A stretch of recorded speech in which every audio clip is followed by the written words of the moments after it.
Assalamualaikum warahmatullahi wabarakatuh. Halo pemirsa setia Sultan TV dimanapun Anda berada. Senang rasanya pemirsa kembali lagi bersama saya Raud Lorida, tentunya dalam dialog bincang hari ini. Pemirsa, aktivis nelayan Binuangen Kabupaten Lebak, Banten menggelar aksi unjuk rasa di Jakarta pada hari Senin, 2 Juni 2025. Aksi tersebut menuntut pemerintah untuk menaikkan harga jual benih-bening lobster atau BBL sesuai dengan keputusan Menteri Kelautan dan Perikanan nomor 24 tahun 2024. Dengan sederet kekayaan laut yang melimpah, kenapa para nelayan masih merasa merana? Apa kabar regulasi di Indonesia? Saat ini telah hadir bersama kita melalui ruang virtual Zoom narasumber Bapak Dede Ruslan Rafiudin yang merupakan Sekjen Paguyuban Nelayan Kabupaten Lebak. Mari kita sapa terlebih dahulu. Assalamualaikum Pak Dede. Waalaikumsalam. Apa kabar Pak? Baik, baik, baik. Alhamdulillah Alhamdulillah. baik kabar. Alhamdulillah kabar baik, dan tentunya Pak kami mengucapkan terima kasih terlebih dahulu karena Bapak sudah berkenan nih Pak meluangkan waktunya nih pada hari ini. Kita akan berbincang perihal laut kaya nelayan merana. Apa kabar regulasi? Bagaimana nih Pak? Sudah siap nih kita akan berbincang-bincang asik? Siap banget kapanpun Baik. siap. Baik Pak, nah ini langsung saja, ini kan juga ramai ya Pak pada hari Senin kemarin ini dari paguyuban ataupun aktivis nelayan Binuangen melakukan sebuah aksi unjuk rasa di Jakarta. Mungkin ini juga bisa menginformasikan kembali kepada pemirsa terkait dengan apa sih Pak latar belakang dari aksi unjuk rasa tersebut dan bagaimana kronologinya. Boleh nih Pak disampaikan.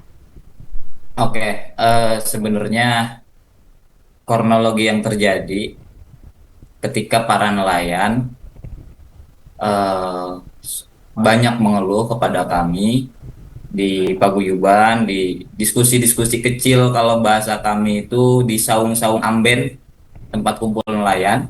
Hmm?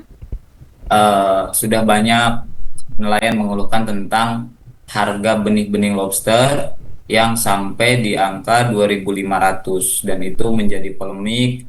Nelayan kebingungan ini sebenarnya kenapa harga kok dari 3 bulan terakhir ini sampai seperti ini. Hmm. Memang mereka coba menanyakan diskusi, pada akhirnya kita kaji bareng-bareng eh, di paguyuban dan coba kita ajak diskusi juga bareng nelayan. Akhirnya kita menemukan tentang Permen nomor 7 tahun 2024, itu tentang eh, dasar jual beli benih-benih lobster itu adalah budidaya. Nah, selain itu, untuk persoalan harga, ini sudah tertuang dalam Kepmen untuk menjaga harga patokan terendah. Itu ada dalam Diktumus 1 dan kedua di dalam Kepmen itu bahwa 8.500 harga patokan terendah kepada nelayan. Nah, ini kan sudah jelas, cuman kenyataan yang berada di masyarakat di lapangan itu harga 2.500 yang seharusnya nelayan itu mendapatkan haknya 8.500. Nah, ini kan kita melihat ada eksploitasi terhadap hasil tangkapan nelayan Ya. daripada total harga yang turun begitu signifikan.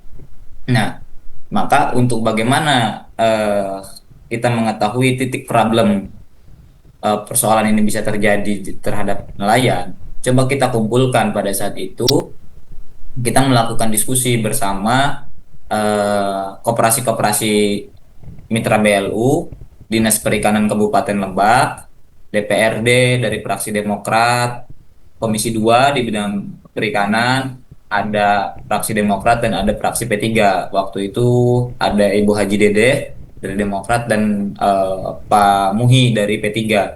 Nah, terus kita juga sudah mengundang, kan kalau di Binuangen itu ada 7 koperasi yang bermitra bersama BLU. Kita undang mereka untuk bagaimana mengetahui kenapa ini menjadi problem, sedangkan aturannya menurut Kepmen itu keputusan Menteri loh nomor Hmm. 24 tahun 2024 itu 8.500 harga beli ke nelayan, kok bisa 2.500.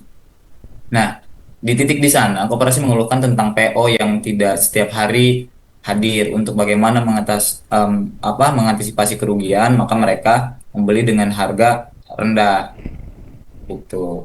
Karena dari PO terus hasil daripada diskusi kita bersama di Sky Maritim di Binuangan di sini dengan stakeholder setempat. Akhirnya Pak Dewan MUI memohon kepada Dinas Perikanan untuk bagaimana kalau misal tolong dipastikan nih koperasi yang membeli di bawah harga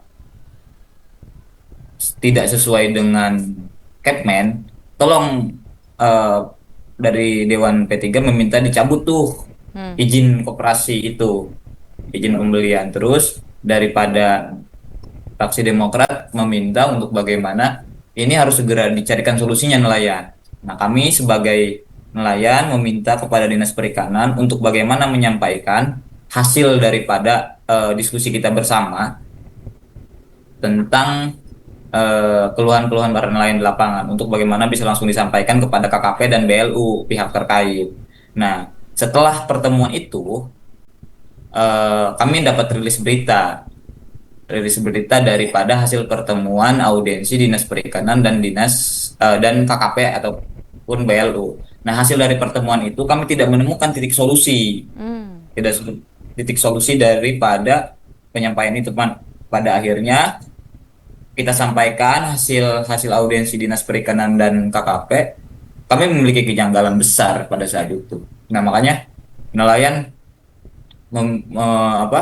coba mereka kebingungan, mereka harus mengadu ke siapa lagi segala macam. Pada akhirnya mau tidak mau kita harus langsung menyampaikan ke rumahnya nelayan, yaitu adalah ke kantor Kementerian Kelautan Perikanan Republik Indonesia Hmm. yang bertanggung jawab atas persoalan setiap konflik nelayan. Hmm. Kira-kira itu.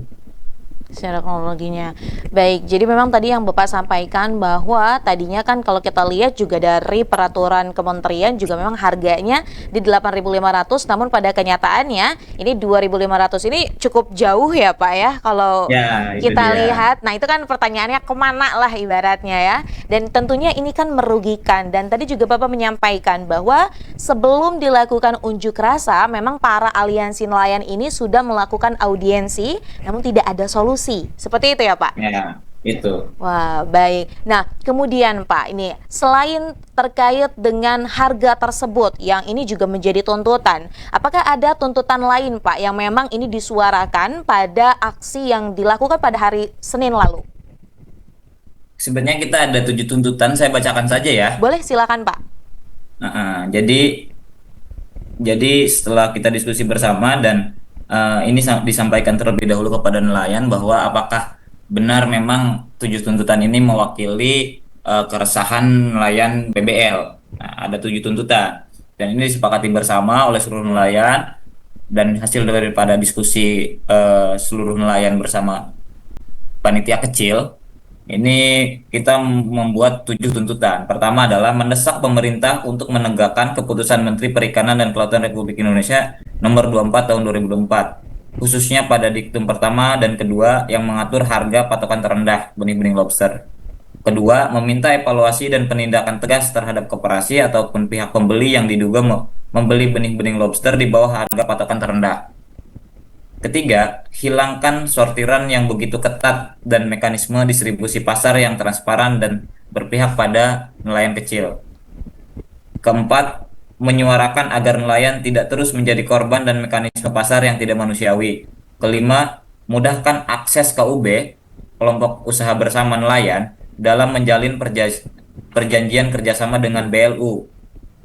Keenam, cabut perjanjian kerjasama koperasi dengan BLU yang membeli benih-benih lobster tidak sesuai dengan harga patokan terendah sesuai dengan keputusan Menteri Kelautan Perikanan Republik Indonesia. Terus ketujuh, audit dan evaluasi total BLU BPBPA Badan Layanan Umum Balai Perikanan Budidaya Air Payau, Dirjen Budidaya Kementerian Kelautan dan Perikanan Republik Indonesia. Baik. Nah, sebenarnya ini adalah isu daripada eh, nelayan BBL. Sebenarnya kalau kita mau mengkaji tentang isu-isu kelautan di Banten, saya sangat siap dan saya sangat ingin menyampaikan persoalan polemik di apa di kelautan dan perikanan itu banyak, bukan hanya pada persoalan ini. Sebenarnya itu cuman karena temanya di sini adalah untuk berbicara tentang aksi kemarin, ya saya akan coba sampaikan aksi itu. Tapi kalau misalkan ada obrolan untuk bagaimana eh, membagikan berdiskusi lah untuk Hmm? bagaimana mengetahui persoalan-persoalan di bidang kelautan dan perikanan khususnya di Banten, khususnya kami di wilayah Lebak Banten. Karena gini, di kita itu kan lautnya laut eksklusif, lautan eksklusif, dan itu zona tangkap 572 terus sampai 573 gitu Iya. tuh. Zona eksklusif dari Binuangen sampai ke daerah Timur Leste sana. Oke. Baik. Ada lagi, Pak? Itu aja kira-kira Baik. sambil kita ngobrol. Betul. Jadi kalau tadi saya mendengar juga dari 7 tuntutan tersebut, tentunya ini kan berkaitan dengan bagaimana stakeholders yang ada harusnya bisa mengambil peran ya Pak ya, terkait dengan Ya. tadi menjembatani antara dari nelayan kepada para distributor ataupun kepada konsumen yang ada. Tentunya ini kan sangat amat berkelanjutan ya, kita harap juga bahwa adanya peraturan yang memang sudah ditetapkan oleh kementerian ini kan bisa diindahkan. Nah, kemudian Bapak juga menyampaikan kan bahwa tadi khususnya di Lebak sendiri ini Pak, dengan tuntutan-tuntutan yang tadi Bapak sampaikan. Dan mungkin kalau kita lihat bicara soal nelayan pasti ada banyak sekali tuntutan-tuntutan lain ya Pak ya. Nah, ini sejauh mana sih Pak Bapak juga bisa menyuarakan nih terkait dengan keresahan yang ini juga terus-menerus dirasakan oleh nelayan saat ini, khususnya yang ada di Binuangan Kabupaten Lebak. Jadi untuk titik fokus kita sekarang itu tentang harga BBL. Karena gini Bu, nelayan BBL itu kalau misalkan ini tidak segera disikapi dengan baik dan serius, kayak gini. Sebelum aksi itu kan BLU mengeluarkan surat pemberitahuan Hmm? untuk tutup. Terus eh, tutup sementara karena ada trouble kemarin setelah di audiensi dia menyampaikan kayak gitu, Pak Dirjen itu. Terus Dinas Perikanan mengeluarkan surat himbauan pemberhentian sementara penangkapan untuk mengantisipasi kerugian. Persoalannya kayak gini, Hmm? nelayan itu bukan PNS. Kalau mereka libur masih bisa tetap makan. Nah, kalau misalkan mereka tidak pergi melaut, mereka dapat uang dari mana? Hmm. Ini persoalannya. Sedangkan mereka punya tanggung jawab untuk mencukupi kebutuhan keluarganya. Nah, sampai di titik ini, nelayan tidak melaut. Ini kan jadi persoalan besar nih Betul. bagi saya. Jangan jangan terlalu lama gitu tuh. Kalau misalkan terlalu lama ini dibiarkan seperti ini, tidak ada kejelasan untuk nelayan ini lapar gitu tuh. Dan ini akan menjadi krisis bagi kami Hmm. di nelayan. Betul. Bahkan kan setelah kita ngobrol, ternyata ada trouble daripada GP. GP itu gabungan daripada PT-PT yang menjadi mitra BLU di Vietnam. Oh iya. Ya. Nah, hasil daripada mediasi kemarin, Dirjen Budidaya Perikanan dan BLU akan bagaimana mengumpulkan eh, PT-PT yang tergabung dalam GP ini untuk bagaimana evaluasi bersama. Kata saya, kita butuh cepat, Pak. Kita butuh solusi konkret. Karena apa? Semakin lama ini nelayan ini akan semakin lapar, Hmm. gitu. Karena mata pencariannya melaut. Kalau nggak melaut ya mereka mau dapat uang dari mana gitu tuh. Iya. Bukan kita eh, apa ya? Karena gini, kalau misalkan alasannya adalah GP tentang penyerapan Vietnam, kita ketahui bersama di Banten itu masih kemarin tuh di tanggal 31 Mei dan 1 Juni konferensi persnya itu ada penyelundupan. Berarti kan akses pasar ini terbuka. Hmm. Berarti kan ini adalah kegagalan BLU dalam mengelola akses pasar dan penyerapan hasil tangkapan nelayan. Dan kemarin saya melihat apa konferensi apa ya, rapat ya Kabinet Merah Putih, bahkan Pak Prabowo mau membuka 40 hektar untuk budidaya. Nah, ini bagus juga untuk bagaimana bisa daya serap hasil tangkapan nelayan ini bisa tercukupi. Mudah-mudahan ada Realisasi. upaya untuk bagaimana bisa memperbaiki masalah-masalah yang dihadapi oleh nelayan. Hmm. Cuman kan persoalannya kenapa kita sampai turun aksi? Karena kita perlu cepat gitu tuh. Kita perlu cepat. Kalau misalkan terlalu lama, ini akan menjadi konflik banyak, Bu. Karena apa ya? Kalau nelayan tidak melaut, mereka untuk memenuhi kebutuhan hidupnya dari mana? Hmm. Itu. Baik. Jadi Itu akan mata berdampak. pencarian mereka satu-satunya. Mhm. Baik, Pak. Jadi memang kalau tadi yang Bapak ceritakan gitu kan dari polemik yang ada tentunya juga berdampak pada ekonomi nelayan. Dan tadi kan kalau kita lihat juga bukan hanya pada ekonomi nelayan ya, justru ini juga akan mencerminkan bahwa dinamika pertumbuhan ekonomi di Provinsi Banten khususnya ini tidak terjadi dengan baik. Nah, kemudian Pak, apakah ada nih Pak respon dari pemerintah ataupun dari stakeholders yang ada pasca aksi yang dilakukan oleh para nelayan yang kemarin melakukan aksi di Jakarta tersebut, Pak? Untuk sejauh ini, respon daripada pemerintah daerah atau Dirjen itu sendiri? Boleh, Ah, Pak. Pertama dari pemerintah daerah, kemudian juga dari dirjennya, biar lebih lengkap. oke, kalau misalkan dari pemerintah daerah, kalau untuk saya pribadi belum ada komunikasi Hmm? setelah pasca aksi. Cuman kepada teman-teman, Pak Dewan itu memohon kepada kita tolong bersurat ke DPRD, Ketua DPRD Kabupaten untuk bagaimana kita melakukan raperda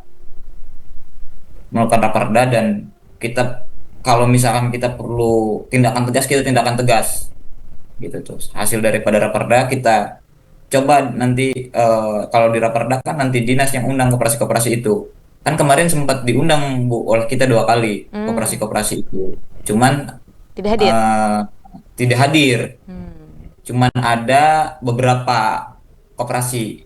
Satu orang koperasi yang hadir dan 2 koperasi yang hadirnya lagi itu mereka hadir tapi mereka tidak sudah diputus jadi Hmm. mitra BLU. Oke. Jadi ada tiga total koperasi yang hadir. Mhm. Nah, untuk pemerintah daerah. Nah, adapun untuk Dirjen Budidaya, kemarin kan kita sempat ingin bagaimana mendatangi fakta integritas, tapi bahasanya kan kita ini sama-sama orang Banten, dia Pak TB juga kan. Nah, mudah-mudahan kan sama-sama orang Banten, dia bisa tahu keluhan-keluhan masyarakat Banten kan, kayak gitu. Oke. Mudah-mudahan itu. Baik. Tapi Jadi, responnya dia responnya seperti bilang apa, Pak? kita besok kita akan coba panggil seluruh mitra-mitra BLU, baik itu JP yang tergabung dari JP, PT-PT itu, dan misal di akan bagaimana mengumpulkan seluruh koperasi mitra BLU itu. Mekanismenya seperti apa untuk bagaimana kebaikan kepada nelayan. Bagi saya sederhana sepertinya kalau misalkan ada harga patokan terendah untuk nelayan, seharusnya si BLU itu dia Hmm? juga membuat misalkan sederhananya gini. Taruhlah misalkan karena kan BLU itu memotong untuk biaya layanan 4.000. Ya, kemudian? Jadi gini, Bu. Jadi gini, misalkan si GP, si PT yang menjadi mitra BLU itu mau dia membeli benur itu satu butirnya 12.500. Hmm. Nah, biaya layanan BLU itu 4.000.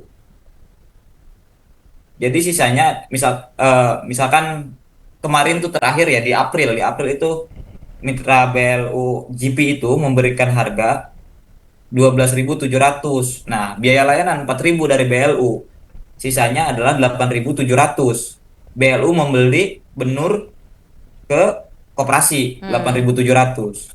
Nah, sedangkan kan dari koperasi itu membeli benur harus sesuai dengan Kepmen dong, Harusnya. 8.500 ke Hmm. nelayan. Nah, masa iya koperasi dikasih spare 200 perak, Bu? Hmm. Hmm. Nah, Hmm. cuman kemarin Pak Dirjen mereka juga siap untuk bagaimana memangkas biaya layanan BLU ini menjadi 2.000. Kita tinggal lihat aja. Oke. Kita tinggal lihat aja. Makanya maksud saya harus diatur juga nih. laba yang didapat koperasi misalkan itu ada spare di angka 1.000 sampai 2.000. Mm-mm. Terus karena sudah ada harga patokan terendah ke ke kemana ke nelayan ya, syukur-syukurlah dinaikin mah jadi 10.000 harga patokan terendahnya. Ini mah segitu aja kita. Kan kalau harga fluktuatif ya, Iya, fluktuatif. baik. Nah, sebenarnya kalau misalkan kita diskusi, kalau misalkan lagi musim sepinya, Mm-mm. Berapa tuh bagi Pak? saya 8.500 itu sangat rendah ke nelayan. Kalau bisa di angka 10.000, Mm-mm. karena untuk antisipasi ketika hasil tangkapannya lagi menurun. Hmm, baik. Nah, sebenarnya saya pengen kan di Capma itu sesuai dengan hasil analisis kajian, ada bagaimana jadinya ada di HPP-nya di angka 6.000, berarti ada spare nelayan keuntungan 2.000 seperti itu. Oke. Cuman kan nelayan ini menangkap, Bu, mencari bukan dari tambak ya, Mm-mm. yang pasti udah ada itu si tangkapannya. Tapi ini kan di laut gitu tuh. Iya. Dan berkemungkinan besar mereka tidak dapat juga. Mm-mm. Betul. Selain itu resiko keamanan juga ya Pak ya kalau kita lihat gitu. Ya. Ya masa dihargai usahanya dengan tadi Nah, harga yang tidak layak seperti ya, itu. Jadi ini yang tapi disuarakan oleh nelayan. iya, tapi kita alhamdulillah, Bu. Kita Mm-mm. tuh nelayan, kami tuh bertaruh nyawa itu tiap hari. Pergi Ya. ke laut itu sebenarnya bertaruh nyawa. Tapi kita bisa membuktikan bahwa kita menjadi warga negara yang baik, kita menyampaikan aspirasi nelayan dengan kondusif dan tidak ada anarkisme. Hmm. Nah Dan itu itu menjadi bukti nyata bahwa sebenarnya kami ini eh, se- ingin ingin membantu bagian daripada negara karena kita bagian daripada warga negara dan betul. kita mampu menunjukkan itu. Hmm. Kalau misalkan dibilang bahwa eh, kita takut segala macam, nelayan itu, Bu, kita tiap hari bertaruh nyawa. Kalau persoalan mental dan nyali jangan diragukan. Ya. Tapi kita tunjukkan kepada publik bahwa kita nelayan, kita hanya ingin menyampaikan keluhan-keluhan kita. Hmm. Dan alhamdulillah aksi yang tanggal 2 Juni itu berjalan dengan kondusif dan aspirasi kita kita sudah sampaikan. Tinggal bagaimana kita melihat tindakan serius KKP untuk bagaimana menyikapi persoalan-persoalan nelayan. Jangan sampai program ekonomi blue KKP untuk upaya mensejahterakan nelayan tapi melihat konflik-konflik kenelayanan ini luar biasa. Seperti ini, sederhana gini, Bu. Saya agak sedikit bingung. Kenapa ini Banten ini konflik kenelayanan sangat dahsyat? Pertama adalah peak. Ya, yang kemarin sempat ramai juga, betul. Kemudian? Ya, peak. Terus ini benih-benih lobster. Bahkan kita dari tahun 2019 menyuarakan tentang alur kapal. Hmm. Dari tahun 2019 kita menyuarakan alur kapal bahwa banyak alat tangkap nelayan itu Mm-mm. yang tertabrak kapal. Karena kan ada Semindo di Bayah sama PLTU di Pelabuhan Ratu. Ya. Nah, sedangkan mereka kapal-kapal niaga ini melewati area tangkap nelayan. Padahal udah jelas ada PIT. Nah, sebenarnya persoalan nelayan di Banten ini Banyak. bagi saya sangat problematik dan sangat banyak. Mm-mm. Mudah-mudahan sekarang kita punya gubernur baru, Pak Andrasoni juga bisa melihat bahwa potensi maritim kita itu luar biasa dan Betul. makanya ini harus segera dipikirkan untuk mencari solusi bagaimana bisa mengupayakan kesejahteraan nelayan Hmm. karena tidak bisa dipungkiri potensi maritim kita luar biasa. Betul sekali. Nah, tentunya itu juga menjadi harapan bersama, Pak, bahwa dengan potensi yang dimiliki oleh Provinsi Banten, baik dari kelautan ataupun dari sektor-sektor yang lain, ini juga dijunjung tinggi dengan penaatan regulasi yang ada. Dan juga tadi stakeholders yang ada mampu berperan aktif, tentunya menyuarakan, membantu masyarakat untuk mendapatkan hak dengan selayaknya. Nah, baik, Pak. Tidak terasa sudah 20 menit nih, Pak, kita berbincang perihal tadi aksi yang digelar oleh para nelayan yang ada di Binuangen. Namun sebelum menutup perjumpaan kita Pak, pada siang hari ini boleh diberikan closing statement atau pernyataan penutup kepada pemirsa setia Sultan TV tentang tema kita pada hari ini. Silakan Pak. Closing statementnya sederhana, Bu. Jika Kementerian KKP tidak mampu mengurusi persoalan eh, nelayan, tidak punya ini, sampaikan kepada publik, kita menyerah dan saya mohon untuk mundur. Itu Baik. Jadi baik, cukup itu saja Pak atau ada lagi? cukup itu aja. Wah. Mudah-mudahan Mm-mm. tuntutan-tuntutan kita didengar. Mm-mm, Kalau amin. tidak didengar, mungkin kita coba. Masa iya kita harus bawa nelayan lagi? Iya, betul. Kita Jangan ya Pak hentikan ya nelayan turun ke harapannya. laut. Ya, Betul. Ya, itu menjadi sebuah harapan besar lah untuk kita semua bahwa tadi suara nelayan yang memperjuangkan terkait dengan hak-haknya ini juga dapat didengar oleh pemerintahan dan tentunya ini kan demi keberlangsungan hidup kita bersama dan tentunya tadi dengan closing statement Bapak ya. Siapapun yang memang memangku kebijakan silakan untuk dapat menjalankan tanggung jawab dengan sebaik-baiknya dan mengambil peran tersebut dan tentunya memberikan dan melayani masyarakat dengan sebaik mungkin. Terima kasih Bapak untuk kesempatannya hari ini sudah berbincang nih Pak. ya, sama-sama Baik. Mbak. Semoga nanti bisa ngobrol nih Pak di studio langsung ke Sultan TV karena nanti kita juga bakal berbincang lebih asik lagi. Nah, walaupun melalui ruang virtual Zoom hari ini sudah banyak sekali Pak informasi-informasi yang diberikan oleh Bapak nih kepada kita semua dan juga kepada pemirsa setia Sultan TV. Baik Pak, Iya, kita tutup nih Pak perjumpaan kita pada hari ini.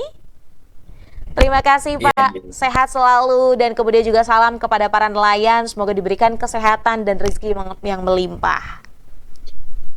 Oke. Terima Amin. kasih sama salam hormat juga kepada Sultan TV dan kru sana. Insya Allah Baik, lah kita nanti main-main. siap ditunggu nih Pak.